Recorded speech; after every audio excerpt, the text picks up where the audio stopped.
It is found on page 804 of your Pew Bible, by the way. Romans chapter 13, verses 1 through 7. Now, before we read, I want to remind you that we are in the second half of the letter to the Romans from the Apostle Paul. Now, the first half of the letter was all about explaining very carefully so that the reader could understand, so that Christian theologians for the rest of the age could understand what God has done to provide salvation through the death and burial and resurrection of Jesus Christ, and how it is so completely available just for the asking by faith. That's what the first half was all about. It was the best explanation the world will ever get, and I feel so privileged to have finally, I was looking forward for a long time to getting to Romans as one of our preaching series. And it really solidified some things for me wonderfully, and that's wonderful. So now, though, in the second half, Paul is dealing with how then believers who have responded to the gospel by faith, who have received salvation, who are now king's kids, if you will, who are now guaranteed heaven, how we are to live. And I remind you of that because this is not, the whole second half is not how to earn your salvation by good works. It's the good works you do because you have received the free gift of salvation. And if you've been here right along, you know, I don't mean to be scolding, but shame on you if you are still getting that confused. You receive the free gift of salvation, and then you respond to it with good works. You don't do the good works to try to get it. Okay? Make sure you get that right. It's hugely important. Because when you get to heaven, you don't want your and I don't know what the interview process will be like when you get there, and this is facetious to some extent. But if St. Peter is at the pearly gates and he asks you, why should you come in? If your answer starts with, well, I did this or I did that, if it's anything else except I asked Jesus to get me here, if it's anything else than that, then you have a problem. Peter's gonna fumble with his notes and it's gonna be awkward. He's gonna be like, well, you sure that's the answer? Because it's not the price of admission. The price of admission was paid by Jesus Christ. And all you did was receive it as a free gift. Okay, so I want to say one more thing before we read. Oh, you can see there the topic, right? Submission to authorities. If you've got your Bible open, the title is Submission to Authorities. Okay.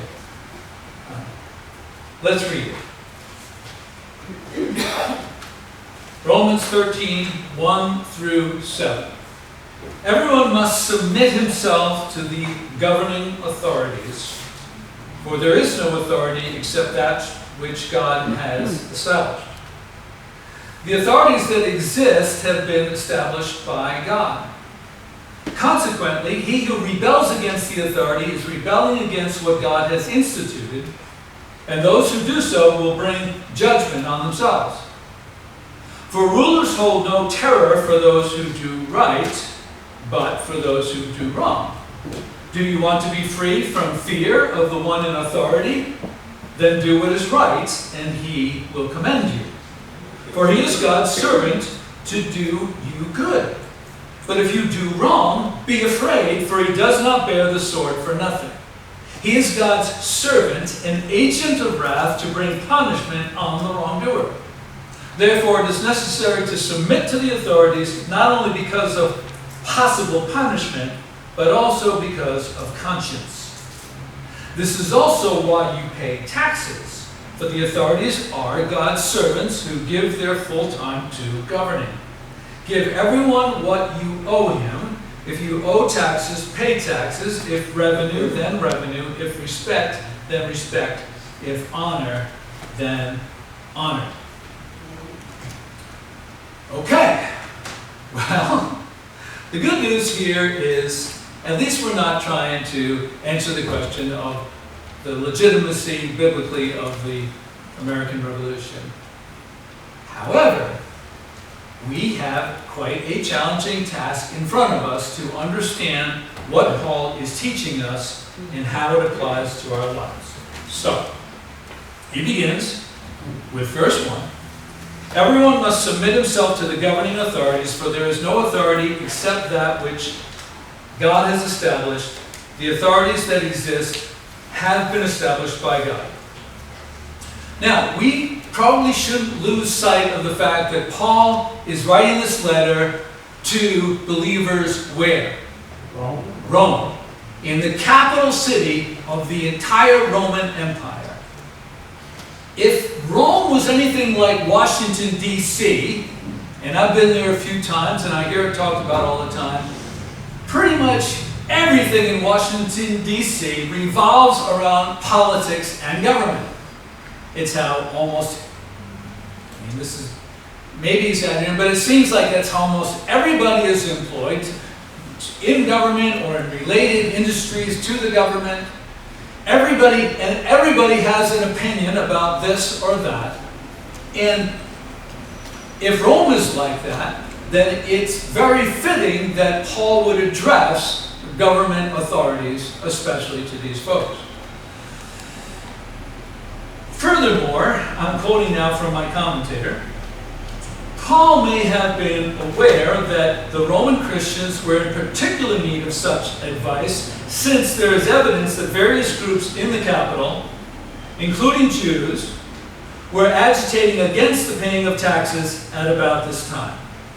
Paul therefore counsels that the Roman Christians pay their taxes as part of their general obligation to submit to the authorities of the state. It looks like our generation and our culture and our country isn't the only one that doesn't like paying taxes. Who knew? It's a perennial problem, paying taxes. People don't like it. Sometimes for good reason, sometimes not. So Paul again begins, everyone must submit himself to the governing authorities, for there is no authority except that which God has established. The authorities that exist have been established by God. I think the easiest way for us to process where Paul is coming from here is probably not by watching Fox News. Okay? Sort of get that mentality out of your mind right now, or your conservative favorite radio hosts. Leave that alone we'll come back to that.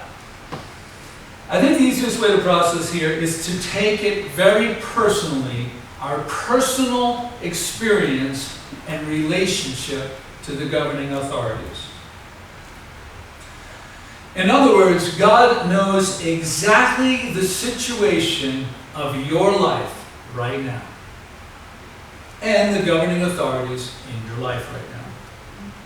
And although it may feel sometimes like we have stumbled into our present circumstances, we have not. God knew who you were before you were born and all of what you were being born into, including the authorities in the government that Paul is instructing us to submit to right now. So, for example, God knew everything about me before I was born in 1960, February 25th, in the Bronx, New York, at whatever hospital it was. I can't remember. They told me, but right now I can't remember. He knew all the nurses and all the doctors that were attending to my mother that night. He knew if I was a boy or a girl that was about to be born. He knew it all. He knew the cops that were on beat around and in the hospital that night. He knew the chief of police. He knew who was mayor. He knew who was governor of the state. There were no surprises in any of that. There never is for God. He wasn't pulling his hair out and he said, oh, Fat Joe was born into the wrong time with the wrong authorities. No. He's sovereign.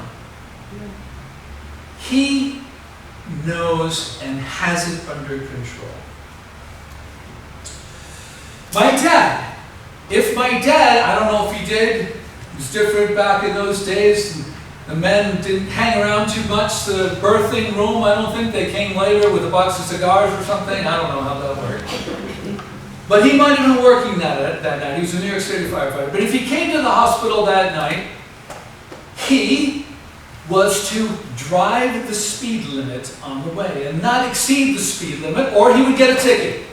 And when he arrived, he was to park in the designated parking area. He wasn't to pull up into a no parking zone and flaunt the authorities that way. And if he ran into a cop that had some special ones, oh, we got that area closed, you need to park over there, down that block there, he better have respectfully listened to that police officer and followed his instructions, or he would have had a problem getting to see his newborn and his wife.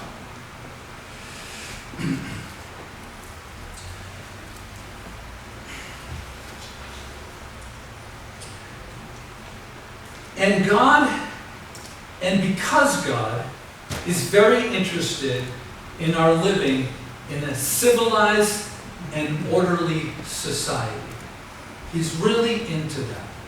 That's what He wants for us. God is very into, for our benefit, law and order and peace and prosperity and opportunity that is available as a result of governing authorities. A godless society is a chaotic society where it's a survival of the fittest. And that's what you have when you take away governing authorities. It'll be every man for himself. We'll have to form little militias in our neighborhoods to protect ourselves. And that won't work very well.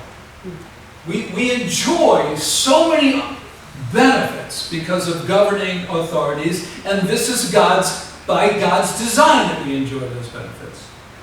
Nora, would you like to share with all of us what you're laughing about right now? No, I'm just kidding. I'm just kidding. Now, I'm sure this brings to mind all kinds of interesting things about our situation. And we need to recognize that we don't get to report directly to God in all circumstances. What I mean is, God has designed things so that there is a chain of command that sometimes we have to observe and be a part of. And so, for example, God doesn't want us to pray about obeying the speed limit. He doesn't need to talk to us about that. He doesn't need us to pray about that. He doesn't want to talk to us about that. That's already been decided. Yes, the speed limit is there. The government authorities have set it, and you are to follow it. He doesn't want us to pray about whether we should run this particular stoplight or not.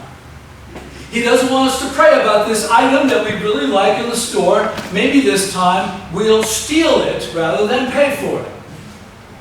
He doesn't want us to talk to him about that. He wants us to work through the chain of command here that tells us, no, you can't do that, you can't do that, you can't do that, without suffering as a result. And if you want to talk to him about that, he's going to say, no, you're going to have to talk to the authorities about that. And that's the next verse. Verse 2, consequently, he who rebels against the authority is rebelling against what God has instituted, and those who do so will bring judgment on themselves. Oh no, judgment! Is this God's judgment or is this the governing authority's judgment? Same thing. Same thing. Not the right question to ask, because the point is that there's no difference at this point.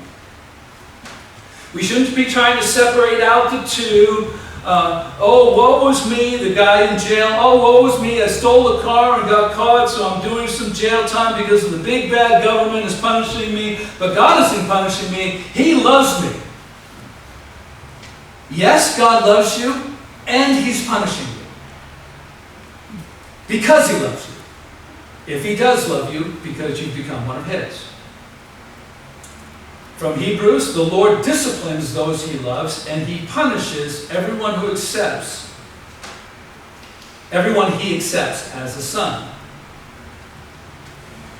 When we see the word judgment here, we often associate it with final judgment, heaven or hell. But that's not the only judgment that God has for us. He has the judgment that you do the wrong thing, and I'm going to discipline you with punishment. And thank God he does, because he could just be an irresponsible parent and say, he could be like one of those parents that, threaten what's never going to happen. Like, if you don't stop doing that, you're not going on vacation with us this year to Florida. I'm going to leave you home all by yourself. Ever heard that? Oh, yeah. You think that's helping that child understand discipline? The child knows more than the parents do that is a lie. If that child was a faith claimer, he'd say, that's a lie from the pit of hell. I claim Jesus is giving me that vacation in Florida. It's terrible. That's no way to talk to your children. It's fairy tale land. Of course the child is going to go. No matter what he does, he's going to go with you to Florida when the family goes on vacation. The judgment here is the judgment that you will suffer, and God is happy to have you suffer for breaking the law, for not obeying the government authorities. Okay. Now, the next verses, Paul indicates the context he is assuming. And this is very, very important. He indicates the context he is assuming. And you could say that in a way, it's almost perhaps a sort of pure laboratory environment he is assuming, which is about right 99% of the time in our experience. Okay? So he says, starting with verse 3, on to 4, for rulers hold no terror for those who do right, but for those who do wrong. Do you want to be free from fear of the one in authority? Then do what is right, and he will commend you. For he is God's servant to do you good, but if you do wrong, be afraid, for he does not bear the sword for nothing. He is God's servant, an agent of wrath, to bring punishment on the wrongdoer. Paul is assuming a government that gets it right most of the time, or actually in this paragraph here, he's assuming a government that gets it right all the time. And this is why you need to forget Fox News and all the horror stories that we hear about government authorities abusing their authority. In your experience and my experience, the reason why we might be in trouble with the governing authorities is because we actually did do the wrong thing. If I'm getting pulled over to the side of the road, it's because I didn't register my car, I didn't inspect my car, or I was going too fast over the speed limit. And lately that's happened a few times. The roads out in the Alfred area are very rural, and it feels like you can just go any speed, and you don't see very many speed limit signs, but they're there. And 3 times in the last 6 months I've been pulled over, and I've been given a talking to. Okay? And I was very respectful of that governing authority, and that governing authority let me get off with just a verbal warning.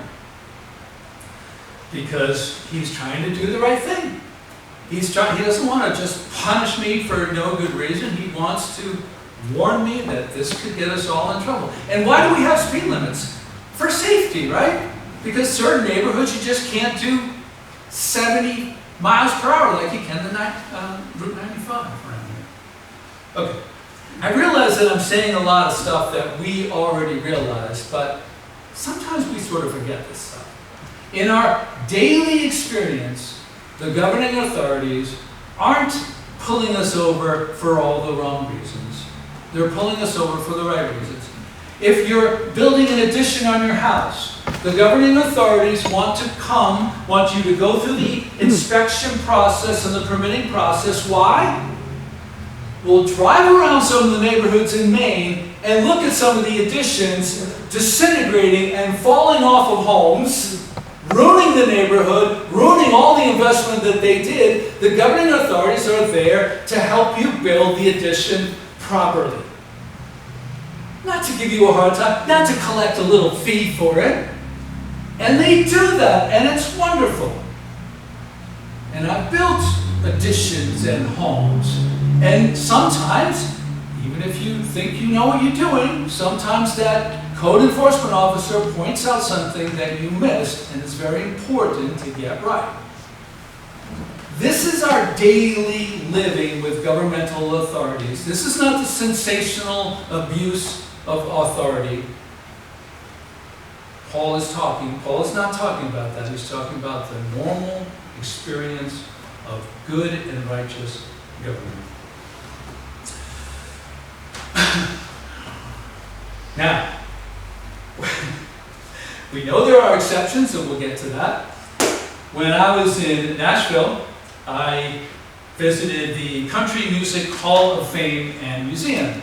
And it's quite a jewel that Nashville has there. They've done a fantastic job. It's multiple floors, and it really, I mean, if you're into country music, there's a wealth of great stuff in there. And and Elvis is somewhat in the country music category, and one of his outfitted Cadillacs is there, the real thing, and the little TV in it back in the day when that was unheard of. And anyway, they had a gift shop there, a very nice gift shop, and very expensive stuff in there, and a guitar signed by Dolly Parton. Dolly Parton's big down there, and it was thousands of dollars, and it's right there. You could, you're not supposed to, but you could touch it if you wanted to. Well, there were two big security guards near the door when I walked in, and I wanted to have a little fun with them, and they seemed like they might be friendly, but they were big and they were scary looking. I sauntered up to them and I said, "Hey, you guys, I just wanted to know, because I've seen on the news that out on the left coast in California, that in a lot of fancy stores, the security guards are letting people just come in and take whatever they want and then run off with it, and the security guards aren't doing a thing to stop them. Is that your policy here?" Because if it is, I might like to take advantage of this opportunity. And they chuckled and smiled and assured me that no, that was not their policy here. There would be a big problem if I tried to run off with something. And I said, "Well, I'm glad to hear that. What's going on there on the left coast is a degradation towards chaos and anarchy. God is a God of law and order, and when that is taken care of, the society is peaceful and orderly, and a society where one can prosper and enjoy freedom and opportunity."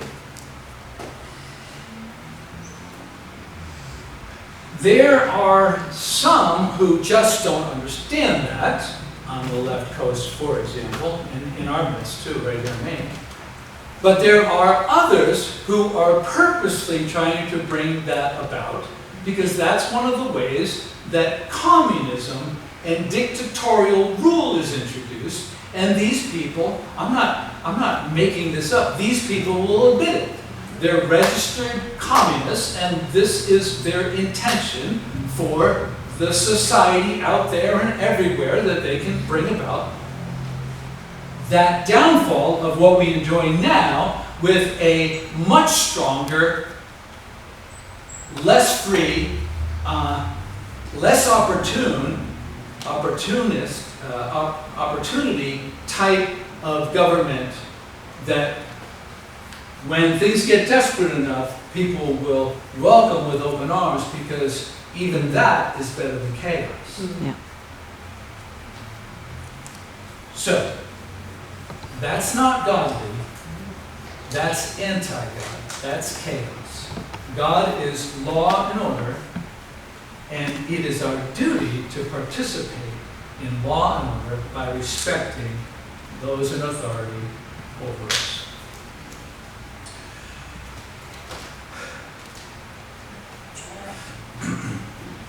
And finally, as far as the passage goes, that includes paying our taxes. This is also why you pay taxes, for the authorities are God's servants who give their full time to governing.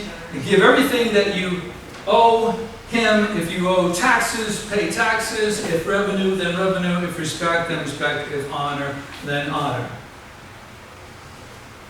God bless people like Elizabeth who are stepping up to do this thankful job and do it from a godly perspective.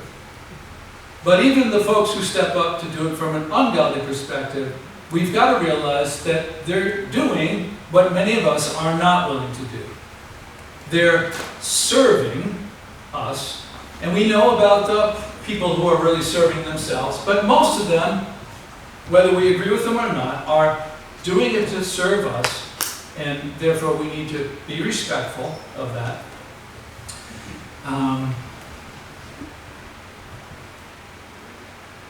There was something I wanted to say about that. Maybe I'll think of it in a minute.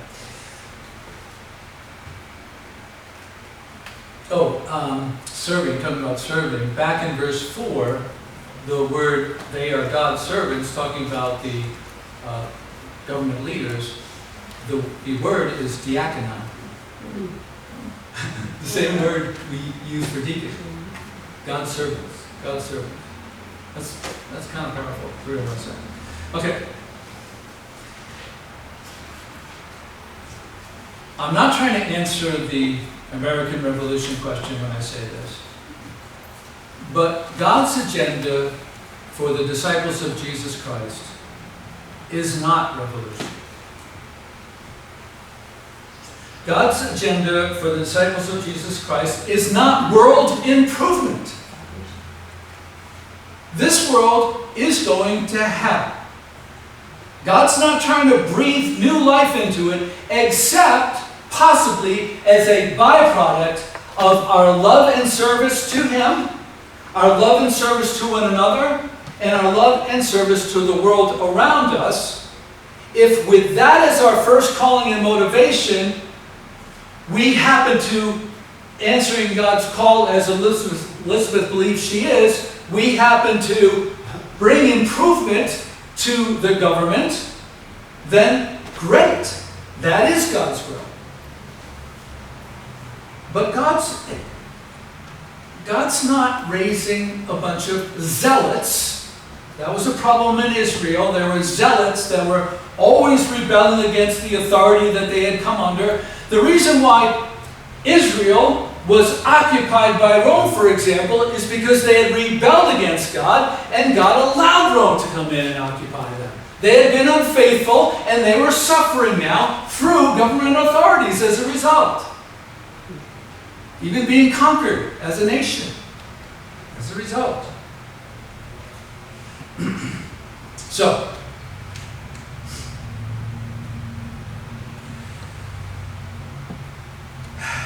and finally, I don't think I made this, I think I skipped over this by accident.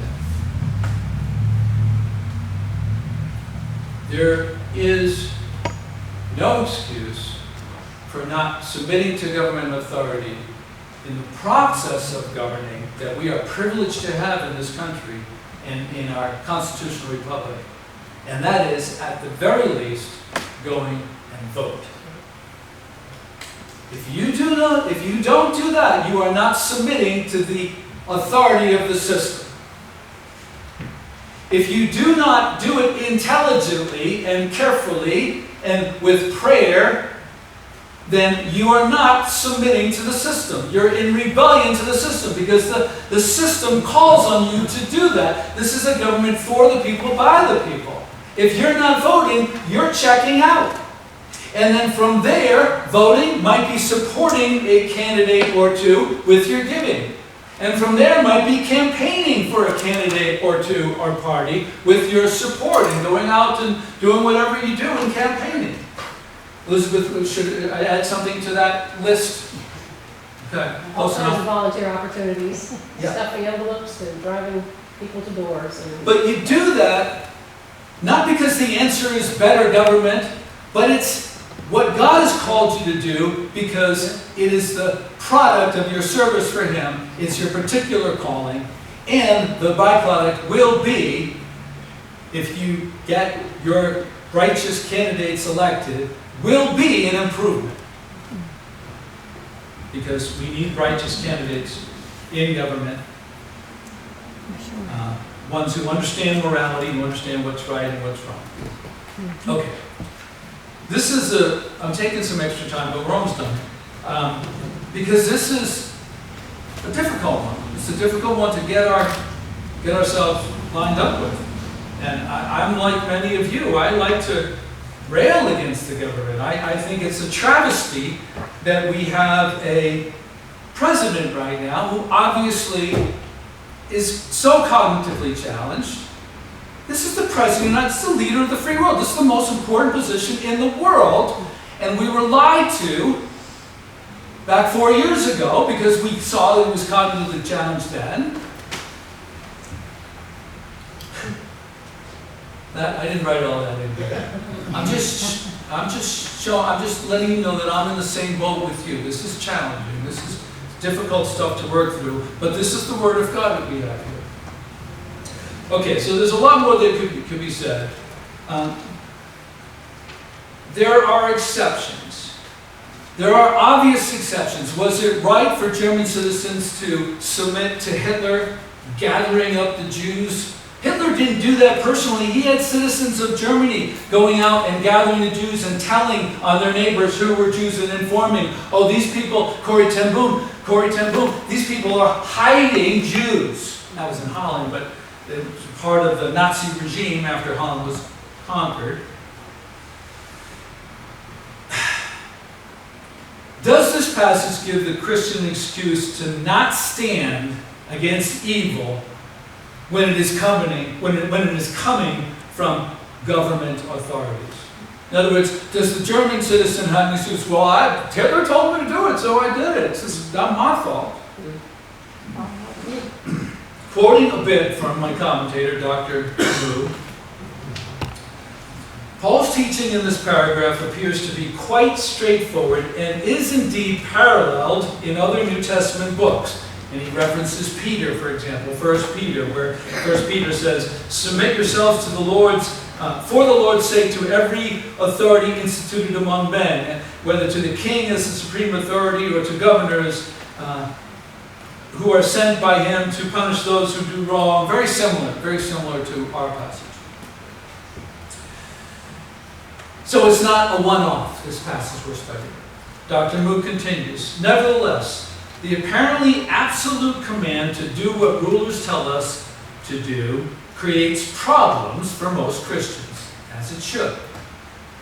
These problems are created not only by our experiences. Many believers must live under dictatorial and rabidly anti-Christian governments, but by the New Testament itself, which elsewhere holds up disobedience to rulers in some situations as commendable. And then he references the book of Revelation, but he also references when John and Peter were beaten and by the Jewish governing authorities and told not to preach in the name of Jesus Christ.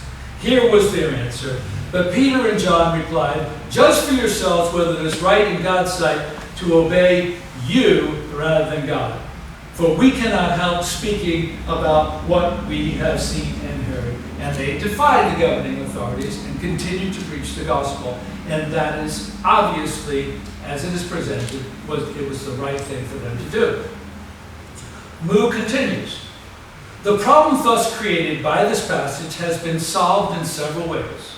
Some argue that Paul is commanding obedience to government only when it is fulfilling its God-given functions of rewarding good and punishing evil. He says, while there may be some truth to this, Paul does not make Christian obedience contingent on government behavior in this passage. Others think that Paul may be restricting himself only to an immediate situation in the Roman community. But then Mood points out, but the universal language of the text makes this unlikely. And then he offers a more attractive alternative, is that Paul's demand that Christians submit to government means simply that they recognize government's rightful place within the hierarchy of relationships established by God, a hierarchy at whose pinnacle is God. When, therefore, the government usurps its place and commands us to do something contrary to our ultimate Lord, we are free, indeed obligated, to disobey. Right? Amen. That would even be true if you're in a family situation. Like your older brother, who normally has authority, is telling you to do something you know Mom and Dad don't want you to do. The right thing to do then is say, I'm sorry, older brother, I respect you, I understand that you have authority over me, but I'm not going to do that because Mom and Dad would be so angry and you're going to get in trouble when Mom and Dad find out what you just asked me to do. Same thing with God over our government authorities. Okay, he has one little caveat. He says, this view, however, because he's really in the weeds on this and examining the language and being so careful, he said that indeed this view may, however, unduly weaken the meaning of submit, and so he offers this finally. Perhaps the best solution then is to view the passage as a general statement, a lot of those in the Bible, as a general statement about how the Christian should relate to government, with exceptions to this advice assumed, but not spelled out here. Okay. And that's how we receive a lot of instructions through all of our life. Work hard and you'll be successful. But there's exceptions to that, right? But that's the general rule. Keep your nose to the... There's all kinds of general instruction which we are to follow, realizing there will be exceptions that have to be dealt with. Does that make sense? Okay. So I've gone on a little long here, and I thought about breaking this into 2 Sundays, but I think we'll be done. I think we'll be glad to be done with it after 1 Sunday. But I like to do this, but I'm told by others not to do this very often. But before moving to our celebration of communion, there might be something that needs to be said or questioned on this subject from some of you, from somebody here. Is there anybody that has but I don't understand? Yeah, go ahead, Mark. So I was in New York City during the whole COVID tribune, and that having the governing authorities, the whole COVID passports and all that, I kind of went through that, and I didn't get the shot, and I thought that was kind of way too much for the government to ask, and especially with the whole experimental vax. And now we've moved into, in Canada more so, but now it's almost coming to the point where it's going to be, you're going to get fined for misgendering and all this stuff, to where they're stepping on free speech as well. It's just, I feel like it's one step at a time right now. You said exactly, like, the communists have taken their place, but I feel like we're at a point now where we're in an oligarchy society driven by Vanguard and BlackRock and State Street. And to your point, Joe Biden's clearly not there. And to the point where we don't have the ruling authority that we think we have. What are our ties? And I get your everyday situation, but in my mind I'm going like, Right. And we're all wrestling with that. And sort of like the way R.C. Sproul answered his question, these are points of debate within ourselves and amongst ourselves, trying to help each other reason this through. And so the only thing I could say is that there is wisdom in a multitude of counselors, and so get together with other believers that you trust on these issues. I'll give you an example. When Governor Mills shut us down, we could not meet as a church.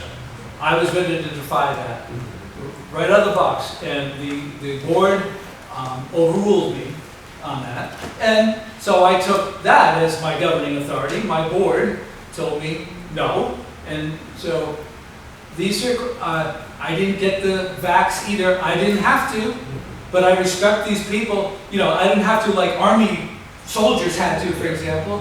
I respect those who fought that through the courts of law and even lost their jobs and lost their pensions as a result of that, and because they were fighting for us too at the same time. These are difficult questions that we're facing here. And so that's the rule. So what we learned about, at least, is the rule for the sort of everyday stuff that keeps us in an orderly society. But the things you're talking about, I think, are things we have to consider might be exceptions to. Yeah, John? The thing that's troubling as of late, the corruption and the self-serving and a lot of the things in government have gone down to the lowest levels.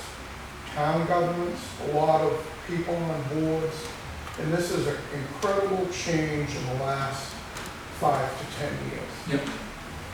And that's because of our stiff-arming God, I think. We don't know what's right and what's wrong anymore. Yes. Right. Yeah, it is. Oh, Debbie. I just want to say, I've been doing a Bible study on Exodus myself, and I think when everything is going wrong, the upside is that God allowed all the chaos in Exodus. He allowed the oppression of the Jews. He allowed Moses to circle in the wilderness forever so that he could prove his power. And maybe that's what's happening to us now. So I think maybe on a more optimistic note, we're putting up with some chaos so that God can show his power. Well, that could be wrong. Yeah, Debbie, you do seem optimistic and very cheerful. It kind of bothers me sometimes. I know. Even more. I can't help it. These are all things to consider.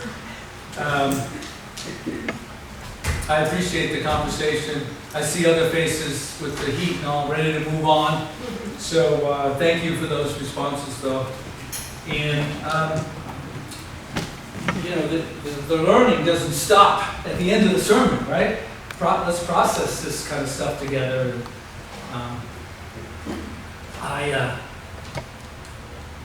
You know, some of us, I know some of us, if they try to eliminate the Second Amendment and take our guns away, are going to have a gunfight. So it's big, important questions that are involved here.